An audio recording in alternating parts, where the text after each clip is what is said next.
If you've ever asked yourself, who am I without my sport? Then this episode is for you. Because when you've been an athlete your entire life, like us, losing that role doesn't just feel like a change, it feels like a loss.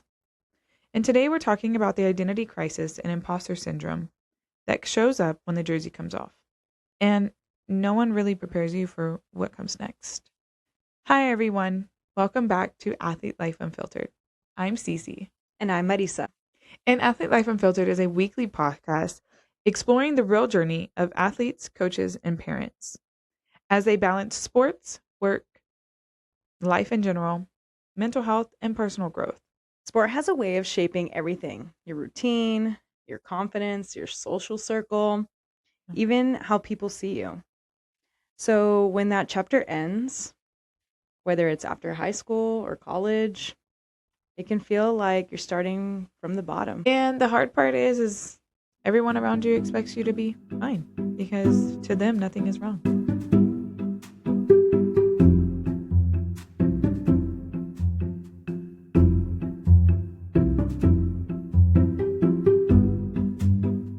When did you realize that your sport was more than just something that you did? It was who you were. That's honestly, that really started in high school. Mm. Yeah, I was the tall girl. I was the tall girl. Like I've said in the past, I grew up in South Texas, and so at my high school, I was known for playing volleyball. I was my freshman year, I played freshman volleyball on that freshman team, and then by sophomore year, I was on varsity because of my height. And Big jump. no, not a big jump. It was just very long and lengthy. But everybody knew me because I played volleyball. I was in the newspapers, like people were interviewing me. They from other schools across the city, like people knew that I played volleyball, and that was who I was. I got my Letterman my sophomore year. I literally all I was volleyball.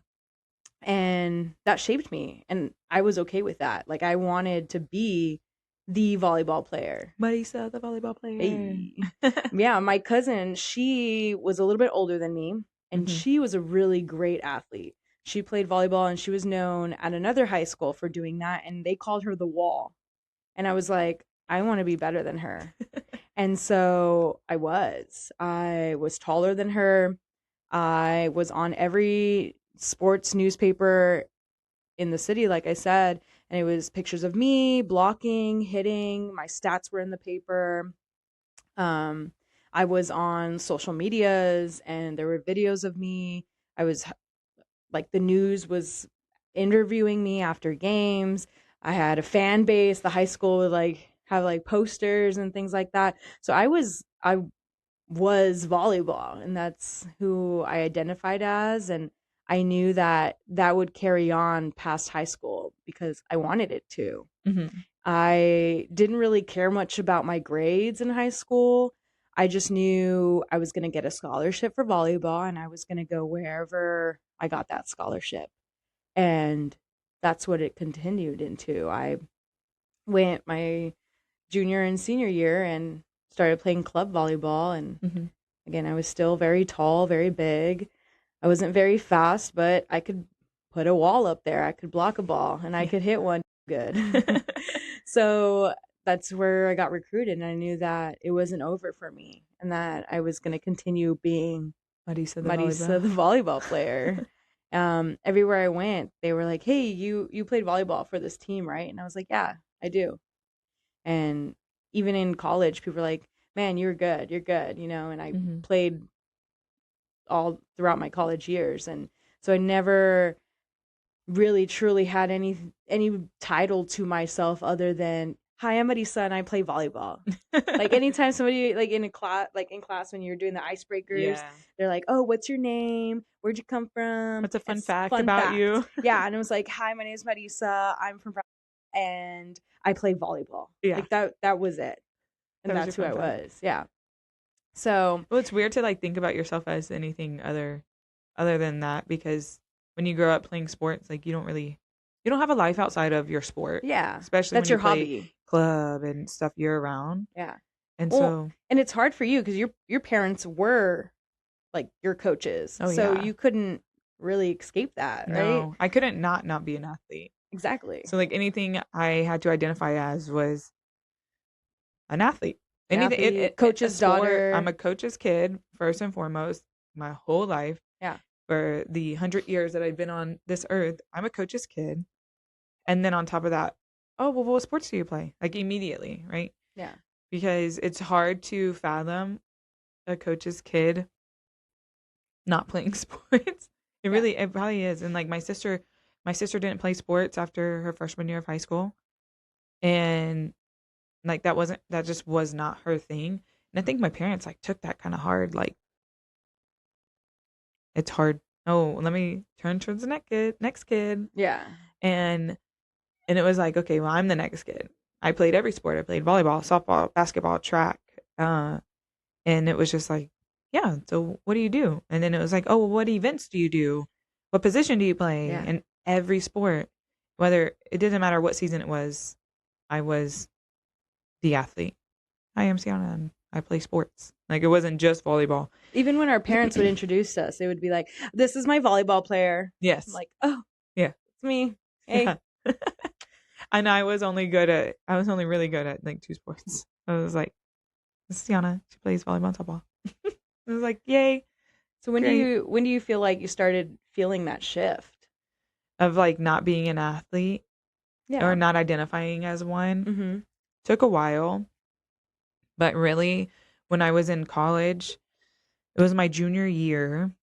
Honestly, I think it was before my junior year. It was my sophomore year where I had like a almost like a light bulb go off, Mm-hmm. and it was at Olu, and somebody like I think I had a teacher ask me to like attend um like what is it? Not a career fair, but it was almost like a meet and greet in a way. And I went and people were asking me questions about my degree, like what I was going to school for. My what? Yeah, yeah. Who? And I was just like, before college, by the way, I was not academic focused. In high school, I got by playing sports, talking to my teachers, Yeah, doing the because bare coaches would minimum. pass you because you had to Oh, play. yeah. Yeah. And my mom was like their boss. So, Oh, true.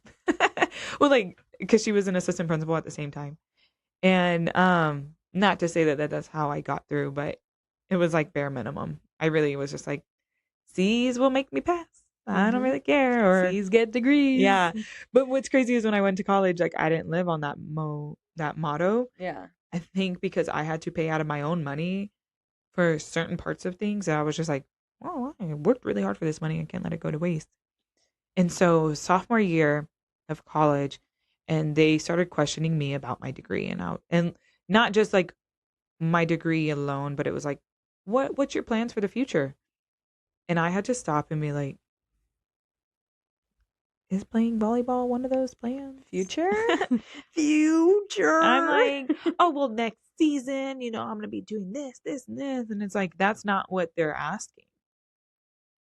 So that was like They're like, how are you going to make money? right. What can you do for me? And back in our day, you didn't get like these scholarships that athletes are getting now. You couldn't the do a NIL commercial. deals. Yeah, you couldn't get a deal. Yeah. It was illegal for you to get money or make money. Yeah. Yeah. Other than a scholarship from the school. Which, Yeah. It's really cool that No, I love they're it. in college and they get all these like deals and stuff like that. Cause I'm like, man, that's so cool for them. Yeah. It's a cool experience. But for us, realistically, we needed to have a game plan. And Yeah. nobody talked about that. no.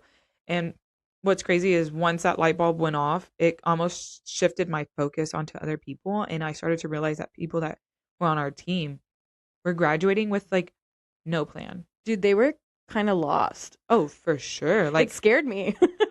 and it wasn't, I was freshman year, I wasn't thinking about any of that. No. Sophomore year, season wise, I really wasn't thinking about any of that.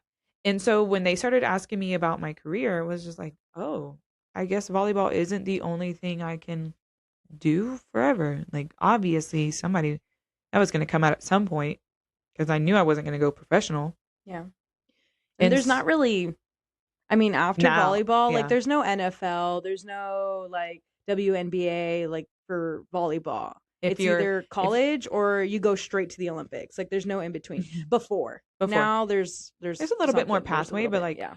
everything was, well, now before the LOVB, there um was like you played overseas. Yeah. But like you have to be You like weren't. you have to be super tall and like extremely good, and they definitely weren't looking at me.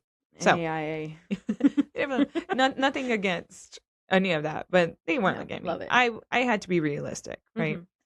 And my shift didn't start shifting for me there, but that was when the first light bulb went off that I was like, okay, volleyball is not my identity. I have to be somebody outside of this. How? And then when I transferred colleges and I went to a new school, and then I started going through another mental battle with athletics and my life and stuff like that, it was almost the start of my senior year that when I stopped playing volleyball, that I was like, I have to be somebody other than the volleyball player. I have to be somebody other than the athlete. And I started joining organizations. I started meeting people that, you know, weren't really athletic, like weren't really in the athletic realm, but literally just went the academic path. Mhm. That I was like, oh, this is You're preparing for life. this is what's next. Oh, I have to start. You've got it together. Yeah, I'm like, I'm behind. I was like, oh my God, I'm behind. But in reality, you know, everybody has their timing. But in reality, I was right on time for my path that I took. Yeah. And it was a complete identity crisis because I did not know how to be academic Sienna, professional Sienna.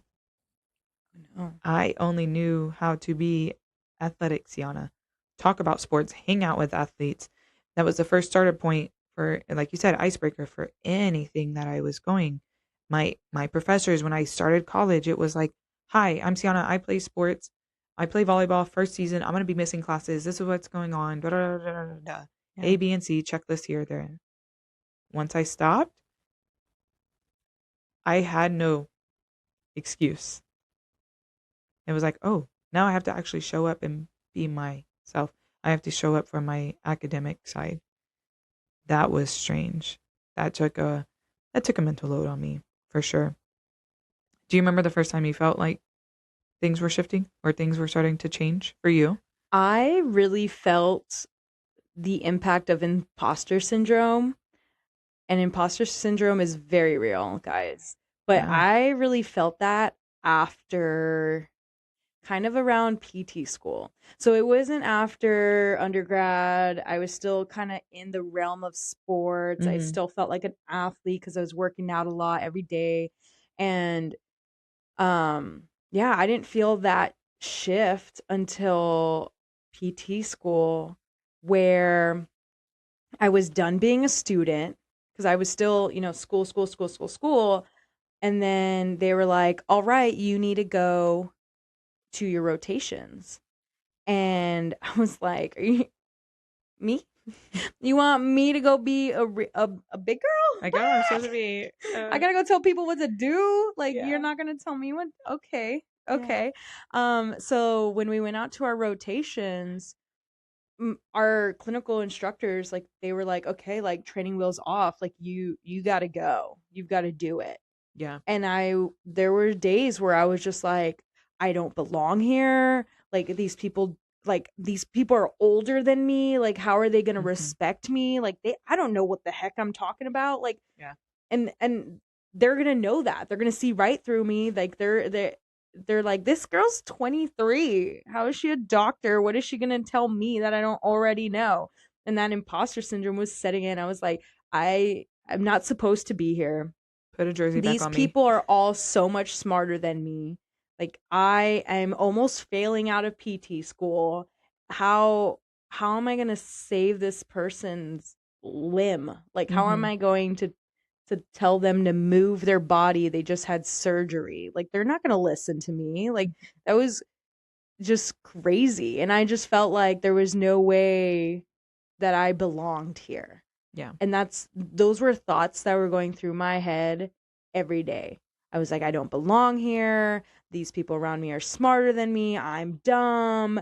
I don't fit in here. I shouldn't be here. I can't read. I was going through a concussion at that time too, so it was great. I was like, I can't read as fast as people. Like, I'm not smart enough to be a doctor. Like, I was going through it. And that imposter syndrome stuck with me for a good year and a half, until even into my job. Like, I graduated, I was a full-blown doctor, had my white, like, my gown, and I'm like, cap and gown, walking the stage, still felt like an imposter. I got my big girl job, faked it until that was my motto, fake it until you make it. So I faked it through my interview process. I feel like I got a job, and I'm there first day, first week, and I'm just like in the bathroom looking at myself in the mirror, and I'm like, what are you doing? Yeah. You're gonna go tell these people to do exercise? Like,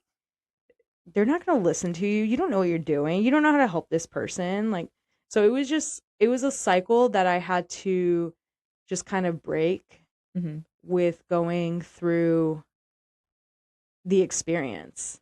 And so I felt like that shift before, like, towards the end of PT school, and even now into about a year into my career, Yeah. like, I felt like that imposter syndrome, that identity crisis for a good full year, 2 years, until Right. I was like, hey, maybe I do know what I'm doing. Maybe I figured this out a little bit. And so I felt like that imposter syndrome was pretty real. I wish there was like a do all tell all. So like there was only a one answer to how do I not have imposter syndrome? Yeah, if you can do Because X, Y, and Z, you're not an imposter. yeah. That Or would be like nice. it was like the game. Who's the imposter here? Yeah. Right? I wish it was just like easy, because I still go through waves of feeling like an imposter. Yeah. Like, and I've been in my career for almost 10 years now, and I still question myself, where I'm just like, I don't know a thing. These people around me are so much smarter than me, and what am I doing here? And it goes for everything that I do. When in reality, like, I do know what I'm doing. Yeah. I just need to slow down a little bit.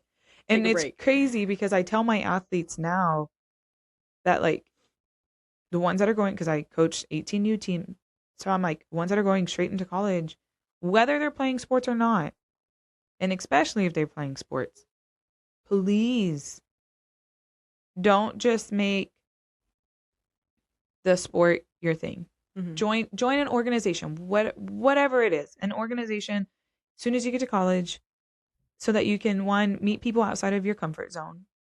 Because remember, you gotta be comfortable in being uncomfortable. So meet people out of your comfort zone that are not in your typical social circle, which are athletes, and also be on a path right away for your career, whether you change your degree or not.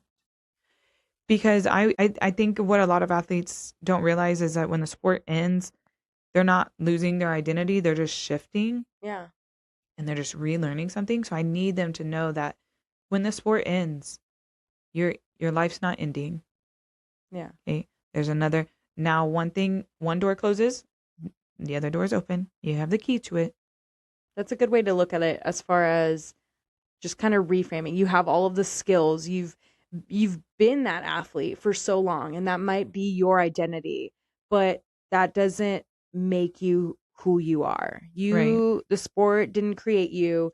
You brought you into the sport. And so you can take what you've learned from that, reframe it, and become a different person outside of the jersey, off the court, just, and kind of reframe those skills to do that. Yeah. Yes, because what happens a lot of the time is we get so comfortable with wanting an identity. So we don't know and we're comfortable with that. What to do. With We're that like, thing. okay, well, when I'm not the Mariza, the volleyball athlete, okay, now who am I?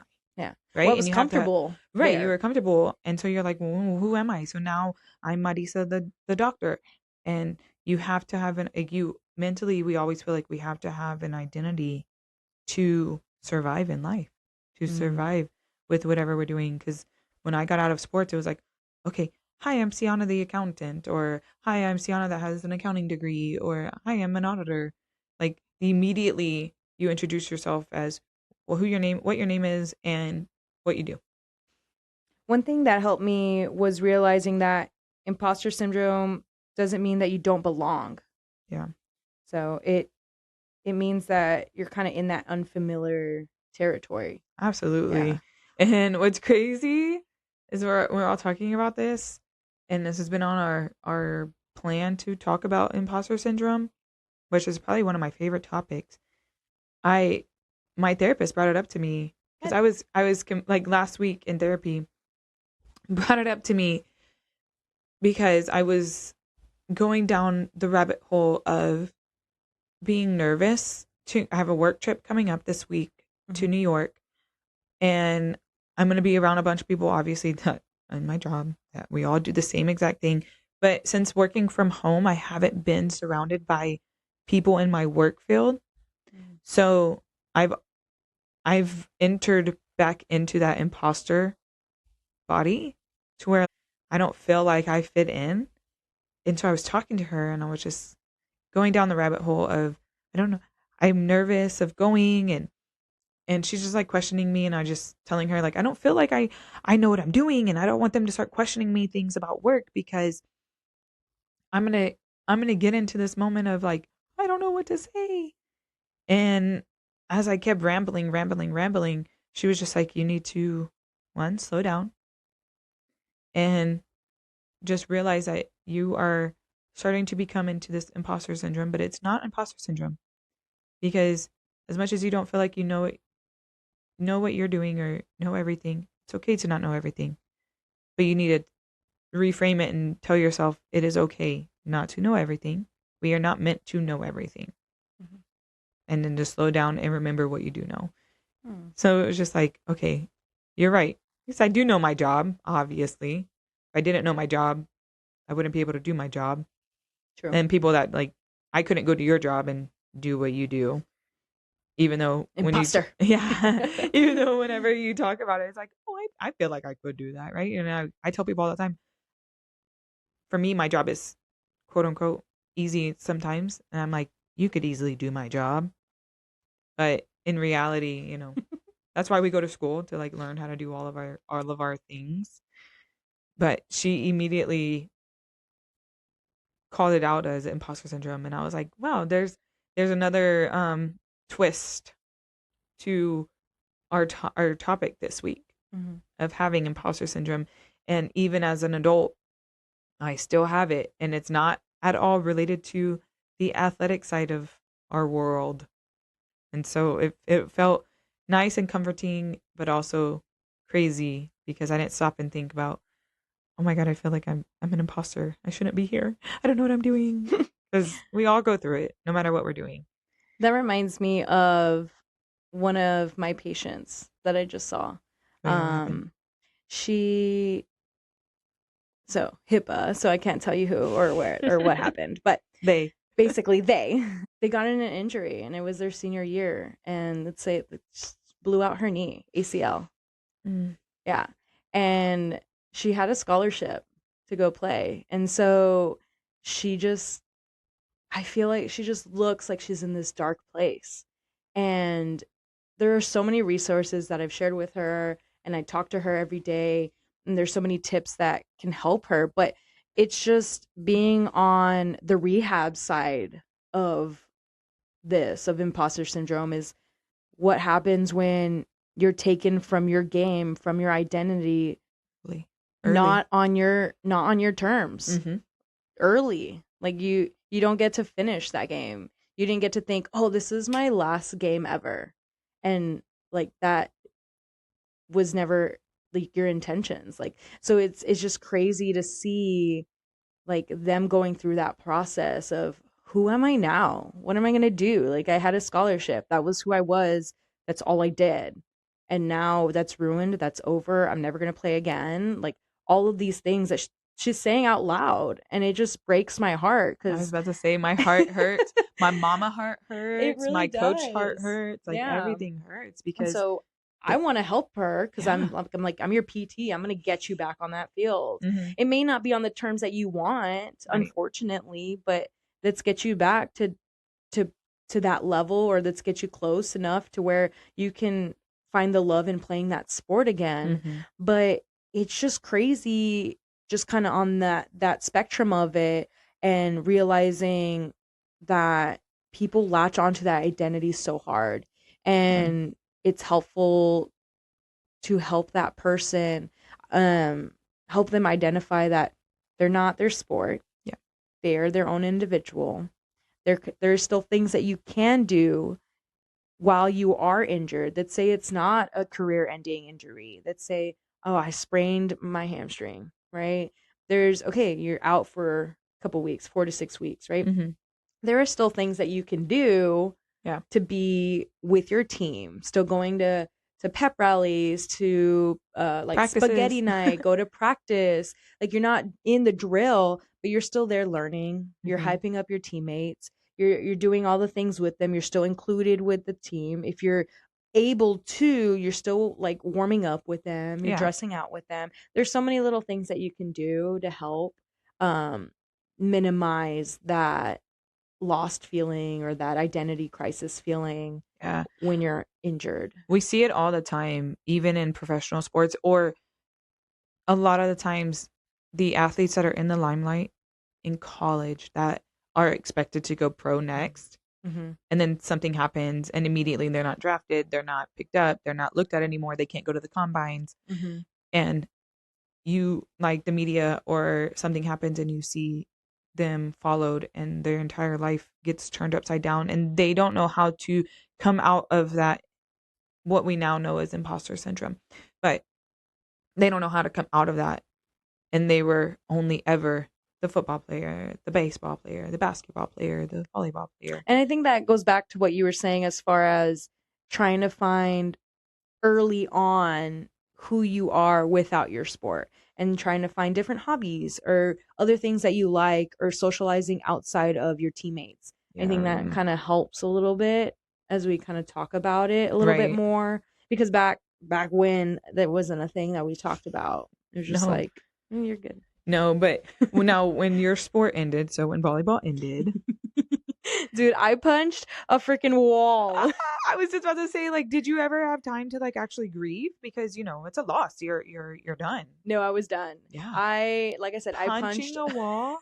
I punched a wall, dude. Okay, I don't think I've ever told you this story. No. Okay. Because we obviously, for those I don't know, we did not finish our collegiate career together. Mm-hmm. I transferred.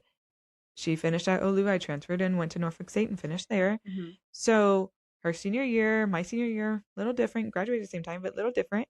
So let me tell you, I had 3 conference championship rings, and it was my senior year, and I wanted all 4. I was greedy. I wanted it. And I was one of 2 seniors that year. Mm-hmm. It was rough. And we were tied for conference champions. And so we were hosting our conference tournament at Our Lady of the Lake, and it was the championship game, and no names should be named, but a player should be blamed. Not I, of course, right? But I could feel that ring slipping from my grasp, and it was my senior year. I'm getting goosebumps. Oh, don't cry. But I was so mad. So my senior year, my coach changed my position. So I wasn't a middle anymore. Mm-hmm. My identity of being a middle blocker was taken. And now I was playing right side outside. Like I could do both. Mm-hmm. And my coach wasn't playing me. What could have been my last game of my senior year. Yeah. And I looked at my coach and I told him, put me in the game. He was playing a freshman. And I said, put me in the damn game. So he did. By that time, it was too late. we were down 2 sets, and it was going down fast. People could not pass to save their lives. And Mm. so we lost. And I was so mad. I bolted straight to the locker room. I went back into the showers, cement wall, straight punched it. And my hand was purple for days, dude. I punched the wall, started sobbing, was like curled up into the like fetal position in the locker room, and I was just bawling. Like we high-fived and I went straight there. And it was like over. That was my last game. We did not get conference champions. I didn't get my fourth ring, and I didn't have I was done playing volleyball for Oh, forever. I want to give you a hug. Your 10 years ago, you. I want to I give you a know. hug. It was crazy. And immediately my coach wanted to have a little team huddle or whatever. Like he was just like, get out there with your team. Like people came in and they were like, "Hey, stop. Like you need to go to the huddle. Go be the captain. Like go," cuz I was captain. They're like, "Go be the captain that your team needs." And I was like, "No." I was like, I'm not their captain anymore. I have nothing for them." I was a big. And so It's hard it was though. hard. It's hard to control those emotions. Yeah. It really is. This weekend I had a 3-day tournament, and when you know things could go differently Yeah. and they don't happen, it is really hard to find the right words. It's really hard to control all the emotions. It's really hard not to punch a wall. Oh, It's really hard not to punch a wall. it's easy to punch a Well, wall. Yeah. Well, I'm and not trying to even break then, my hand. I'm a grown adult. well, even then, like I remember now, it's like I remember them saying like it's okay, and I'm like no, and I remember one of my sophomore friends Yeah. hugging me, and she was like, "Hey, it's okay," and I was Yeah. like, "No, like I don't know what I'm gonna do anymore. I don't know who I am. Like what am I gonna do? What Yeah. I'm done." You never know when your last game will be your last game. Exactly. Which makes it so hard as an athlete. Which it's all relatable and understandable. Like, is it right? Is it wrong? We don't know, but I get it, and that's why I tell my athletes all the time, like, I get it. As a coach, I stepped away. I told the girls, like, we had to ref right after, and I just said, I said, please figure out your refing duties. I walked away. I went to the bathroom, went to the stall. I just sat there. I cried like a tear or two. I prayed and was just like, please give me the right words to say to the girls when I do talk to them, because right now I didn't have it. And it's hard to give yourself those mental moments and to control those emotions, because, going back into the imposter world, when it's like, when I was y'all's age, like you feed yourself into those girls, you put yourself into their shoes, and you're like, if only I could play, because if I could play, the game would have been different. Or if only y'all can play like me, then the game would have been different. Or the line, "I can't play for you." Yes. I say that all the time. I did yell know. that this weekend. I yelled that and was just like, I can't pass the ball for y'all. Like, quit looking at me when y'all can't get it together. But as a coach, like, it's hard. You're supposed to have that, right? Everybody's depending on you. The girls are depending on you. The parents are depending on you to find the right thing to do in the right moment. But in all honesty, sometimes there never really is. So it sucks. I think one of the things from this is that if you're listening and you feel this grief and you've been there before, it doesn't mean that you're weak. If you're crying, if you're upset, if you're emotional that this is your last game, the end of the season, whatever it may be, if you've just had an injury and you feel like you can't process those emotions, it doesn't mean that you're weak or weak-minded at all. It means that sport mattered to you. That was Yeah. part of your core. And that's Yeah. okay to feel all of those feelings, but it doesn't define you as a person. And so I wanted to ask you is what helped you the most when you felt lost? When, as an athlete, not in a coach's perspective, when I felt lost after I finished college volleyball, I finished college. I moved. I got got my big girl job as a professional auditor. I moved to DC, by myself, didn't know anybody except the people I worked with. So it was a fresh plate for me, fresh start. I told myself, I'm done playing volleyball. This is it. Done. It held so much over me that I didn't want to do it anymore. That lasted about 6 months. And I'm back. And I'm back. No, but in all honesty, I needed that time. I needed that 6 months of, this is not who I am. This is not what I'm doing. I don't want anybody in my new work field or whatever I'm doing or the people I meet, my new friend groups that I make, to know me as Ciana the volleyball player, Ciana the athlete, Ciana the sports realm world. So I didn't use it as my identity. First of all, I gave myself that break. I made friends outside of school, work. It helped that I worked with a girl that I went to school with, still one of my best friends to this day. She knew me outside of volleyball. She didn't do sports. She knew me outside of volleyball. She knew me from school. We both graduated, got a job at the same place. And it helped that she knew me outside of that world. Mm-hmm.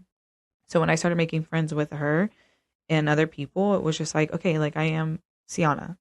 I'm just Ciana. Whoever that is, whoever I want to be in the moment. I love just Ciana. Yeah, I'm just Ciana. Like, that's just who I am. Not CiCi. No. I wasn't Z anymore. Yeah, I know. That was my nickname in college, Z, because nobody could pronounce my name, by the way. Yeah. I'm like, it's not that hard. Yeah, it's okay. I never called you Z. I know. But I do like CiCi is, I go by that now, and I have for some people my whole life. But I was just Ciana. And 6 months into not doing volleyball and, ending my volleyball life, I started to have the itch again. Mm-hmm. And I was like, you know what? Okay, not going to make it my life. I'm going to join a fun group, a fun league. In DC, we're in the DMV area. They had different co-ed leagues that people can go in. It was more of just a drinking league. Like, they went and played. Get drunk and play. They played a sport and then they went bar hopping right after, and it'd be like on a random Tuesday. Oh. But we did trivia night, which was really cool. At the bars, like on Tuesday nights. I think it was Tuesday and Thursdays or something like that. Anyways, I joined a league, and I think you can put on the form like whether you played sports or like what type of your level you want to do. And I just put like, whatever, like B League or something like that. I didn't want it to have a hold over me again. So I didn't want it to be like, you didn't want that expectation. And it's a expectation I'm doing to myself. Nothing that anybody else, my mom's not calling me and be like, what were your stats tonight? It was something that I was doing in my head constantly. Even in college, it was something I was constantly battling in my head of like, I didn't do good. I didn't do the level I wanted to play. I didn't want that to be my life anymore. So when I started again, wanted to be in the B League, I joined a group. I was like, I'm not mentioning that I knew how to play volleyball. So you're hiding. Like, I was hiding everything. She's a ninja. I was hiding everything Incognito. Up until it came out naturally in play. Like going for a ball. I pancaked a ball. Hits the ball over the net. They're like, wait a second. Like, approach and hit correctly off of like a bad set. And they're like looking at me like, how did you just do that? And it wasn't until like maybe like 3-4 weeks in that it was just like coming out. Like, I would do natural. Yeah. Well, like I would play for fun, right? And I'm playing against other people that are B League. Mm-hmm. And then of course you always have those one people that sign up for B League, but they're like A+ team people. Of course. They want to play with their friend. Yeah, and then they're like an entire group that just like goes out and kills everybody. And they just want a trophy. Yes. And so it was really annoying because like it didn't come out until we played that team that I was like, oh, heck nah. You're not going to come over here and try to show up my group, even though, half of them don't really know what they're doing. I was like, but I'm cheering them on. Started coaching them as a natural instinct of like, I don't mean to, but it was like, hey, just like put your hands like this and the ball will, like, whatever you're doing, the ball will do it. And they would do it and they'd be like, oh, wow. Not questioning me. I'm just would give a tidbit here and there. Mm-hmm. And then it wasn't until like I started playing and was just like, no, when I went back to serve, I was getting points. I was getting aces. And I was like, oh, I'm jump serving. And they're like, I didn't know how to do all this stuff afterwards. And we're like just talking and having fun chats and stuff. Now I was like, well, I didn't want it to be brought up before. I was like, but I did go to college for volleyball. Yeah. Like, I know a little something. And they all like gave me shit after that. It was just like, oh, come on. Like, why didn't you tell us that before? Blah, blah, blah. Like, you're way over our league. And I was like, no, like, that's not what I wanted. I didn't want to be told that. Yeah. I just wanted to come out here and have fun. And I've been doing that. Yeah. The people I played with loved, still communicate with some of them to this day. Loved playing with them. I loved going into other people's worlds and being like, they're just here for fun. Like, I just Yeah. want to be here for There's fun. no expectation. It's No nice. expectation. Yeah. It's just It was fun. so nice. And then it wasn't until I would like fly back home and then I would join in your leagues that y'all had every now and Oh, again yeah. on Thursdays. And then it became a little serious. And then I would play with my brother and then it became a little too serious. And then I was now just like, she's back in it. yeah, now I'm coaching. But like when I would play, my brother is very competitive and it was just those Tuesday, Thursday night leagues, co-ed leagues. And if we didn't win, it was like cutthroat. And I was just like, that's not what I signed up for. Yeah. I need to give myself a break again. And that kind of goes back to what we were talking about as far as like finding other things that you like to do after you're done. Yeah. After you're done griefing, and then realizing, okay, like I want to do something else. I want to try something else. Use that time to try different things and find out other things that you're good at or that you want to become good at or things that you like to do and never had the time to do it because you were just in this world bubble of your sport. So I know. And this past weekend when we were having team dinner, we were having little questionnaires just so our girls can kind of get to know each other because they don't all go to school together. And they didn't really know each other up until club. And I was having them ask questions, and some of the stuff that I was having them answer, their answers were just like heartwarming for me. They didn't know. They were just shooting whatever answer out, right? And it was almost like, wow, I wish I can put myself back a few years to when I was their age to tell myself the same things that they're telling themselves now. And because it was one of the things was, what advice would you give your younger self? And they were like, don't take everything so serious. Or like to give yourself a little bit more patience or to not make things such a negative impact into your life when things don't go your way or the right way. And I was just like, these are some, to them, they're young and they don't realize it. But I'm like, these are some big answers for their age. And I'm like, as a 20-year-old woman, like, sorry, I was like, you're all gonna make me cry because I wish that I was telling myself those things when I was her age, because going into college, that was my life. Yeah. Well, let's do it. What's something that you would tell your younger self now? Oh man, I gotta think about it. Well, my biggest thing, and I think it's the mantra that I'm using for this year, right, is to give myself some grace. And what we're talking about now is volleyball is not everything. And I wish that I could tell myself that back then, because I played volleyball year round. And when I tell people that, people immediately think like, oh, whatever, she's just saying like year round school club. No, I played school ball from August to November. Club started end of November into May. And then I played beach all summer long from May back to 2-a-days. From middle school into high school. School, club, beach. School, club, beach. School, club, beach. Yeah. And in between all of that, I found time for other sports, right? So I didn't really have a life outside of sports. And now as a coach, I'm like, I wish some of these girls that they go to small schools, because I went to a small school that play all the sports. It's hard when they sit there and say, I need a day, like my body hurts. It's hard for me because I'm split where as a coach, I'm like, no, get your butt to practice. Like, we need you. And also going back to my younger self of like, yeah, you do need a break. I'm glad you're listening to your body. I'm Mhm. glad that you're listening to yourself. Give yourself that mental break. Give yourself that body break. Relax, refresh, come back next week when you're ready. Because nobody told me that, Yeah. I didn't have nobody sitting there telling me any of that. I also didn't have a voice to sit there and be able to say, I need a break. I need a day. Mhm. That was not a thing. You didn't take a day. And so when people would be like, oh, you never have time to do stuff. And I was like, yeah, I'm busy. Like I have club, I have volleyball, I have softball, Yeah. I have this, I have that. And then in between, I have to find out how to do homework and learn about history. I And can't I go to your suck. sleepover. No, exactly. I don't like it. Not No, me. exactly. And it's not that I didn't like you. It's just like I just did not have Didn't time. have time. Yeah. I would have to bring my friends that didn't play sports to my volleyball Yeah. Go tournaments. cheer me on at my game, guys. Look, I'm like, come with me. I'm playing Saturday and Sunday. You can come watch me. Exactly. Oh my god, I did that to a boyfriend one time. My ex-boyfriend in high school. Like he went Yeah. to one of my tournaments one time. It was gross.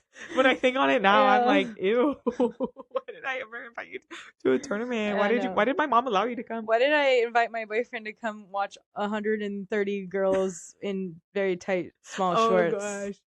No. That's I where it didn't think ended. that that's where it ended. I didn't think that. It was just like very cringy. Now, back then, no, I didn't think that. But now as an adult, I'm like, that's so cringy. I Like, know, but and I tell now all my now girls the now, girls I'm do like, that. yes, they do. And I'm like, please don't tell your boyfriend to come to the tournament. Yeah. Like, I don't It's need you. gross. One, I don't need you distracted. Two, tell them to wait for you at home. Tell them to text you later and ask how it was. But Well, it is pretty funny because there's a lot of similarities then, but I was exactly that. Like, mhm. So you would you would tell yourself, give yourself grace. yeah, I would. Okay. And patience and find that voice. Yes. So And the sport I isn't would everything. tell my younger self, Yeah. you are enough. Ooh, That was my quote that I lived by in PT school when I was going through imposter syndrome. Mm-hmm. And I would just tell myself, you are enough. You were enough to make it here. You are enough to get here. You're doing the things and that you are enough. So anytime that I felt that I wasn't, I just told myself I was. I know it sounds like cheesy or whatever, No, but like I'm getting teary eyed. I love like I feel it coming on like it tearing up. was crazy. It was like being present in the moment, and you worked hard all of your life to get here, and they don't just pick you to pick whoever off the streets. Like, and our professors told us that one time, and it stuck with me. It's like, you are enough. And I think that's what I would tell any younger kid or any person in sports or just anybody who's going through imposter syndrome, period, is you are enough. And if you start to believe that, that imposter syndrome will go away. Even as parents. Yeah. Like, because you hit imposter syndrome in all stages of your life. Or you can, at least. If those people that don't, I want to hear from you. But Give us your I want to tips. hear how you didn't ever experience imposter syndrome. But I do want to hear from my parents how their experiences of going through imposter syndrome, because you go through it with sports, you go through it when you have kids, you go through it with work. But as a parent now, majority of the time you do want to hear like you are enough. Yeah. Even in the parent world. Even when I send you 100 Instagram reels saying that you are enough, I'll keep telling you. I love it. I love it. And I love when me and my parent friends, we do the same thing, because it's hard. Yeah. It's hard because you're like, wow, I was never in this role. And now you are, and you never know how to do anything. You're just doing your best. Yeah. You're new here. And my future self, I would say, like, I hope you're just doing your best, because that's all we can do. I want to hear from you guys. What advice would you give your younger self, or what advice would you give your future self? Put yourself in a lot of people's shoes and just kind of change your thought process. So ask yourself, really, where do I see myself in 5 years? Yeah. And it's okay. Like, it's okay to have those goals. You want those goals. Oh, I wrote down what my goals were. I'm 10 years from where I had asked those goals before. Yeah. I went a whole different path. I went like my 5-year goal in interviews was completely different than where I went. And it's okay. They always say like God's plan, Yeah. not your plan. And that's kind of how it was. And it was just hard realizing that.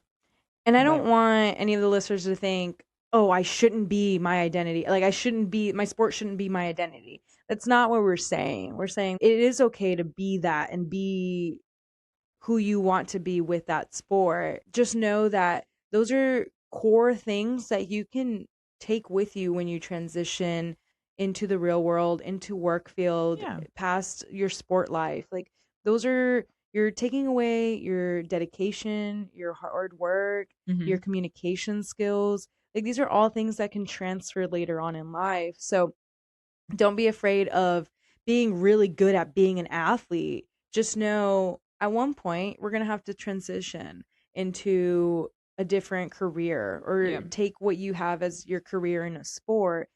Know and be okay with knowing there's going to be that transition and how to apply what you learned playing your sport into the real world, which is kind of how we got through it, I think. Yeah.